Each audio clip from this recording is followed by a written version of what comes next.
देखिए आज दूसरा चैप्टर है वर्ण। अतः वर्ण किसे कहते हैं? तो वर्ण उस मूल ध्वनि को कहते हैं जिसके खंड नहीं किए जा सके, उसे क्या कहेंगे? वर्ण कहेंगे। जैसे अ का उच्चारण कीजिएगा तो अ को खंड कीजिएगा या न कीजिएगा फिर भी वो टूटने वाला नहीं है। जैसे अ अगर लिखे हम यहाँ पे अ लिखे, इसका कोई खंड कर सकते हैं? अ क्या, इसका कोई उच्चारण स्थान ही नहीं आएगा, दूसरा कोई वर्ण बनेगा ही नहीं। जैसे आ, अब बोलिए आ, लेकिन कोई दूसरा चीज आने वाला नहीं। जैसे ई सॉरी अ आ गया, जैसे क हलंत वाला आ गया, तब क इसमें कोई हलंत, ये आधा हुआ, मतलब हलंत लगे इसका मतलब क्या हुआ? ये आधा हुआ।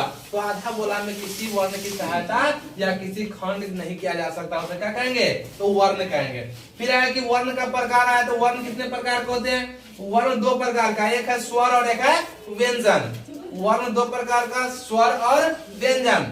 कहता है कि स्वर वर्ण किसे कहते हैं? तो स्वर वर्ण उसे कहते हैं जिसका उच्चारण बिना किसी दूसरे वर्ण की सहायता से हो। जैसे अ, आ, हर्षी, दीर्घी, हर्षु, दीर्घु, इसमें किसी दूसरे वर्ण की सहायता नहीं लिया जाता, इसलिए इसे कौन सा वर्ण कहते हैं?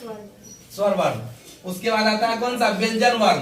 कहता है व्यंजन वर्ण उस वर्ण को कहते हैं जिसके उच्चारण में स्वर की सहायता हो, उसे क्या कहते हैं? व्यंजन वर्ण। जैसे अगर आ जाएगा क आ जाएगा, ठीक है, तो क में कौन है?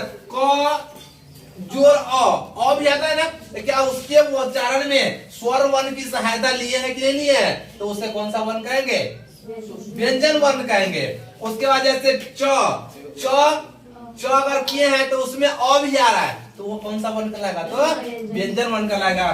फिर उसके बाद है य र ल व छूट गया है, यह कौन सा वर्ण आएगा? तो अंतस्थ व्यंजन है। कौन आएगा? अंतस्थ व्यंजन आएगा। तलाबे से मूर्धन्य से दंती से और ह कौन सा व्यंजन आएगा? उष्ण व्यंजन आएगा। उसके बाद छ त्र ज्ञ य स्र आएगा, उसका कौन सा व्यंजन है? संयुक्त व्यंजन। और उसके बाद अंग जो है र होता है और ढ होता है, कौन सा व्यंजन है?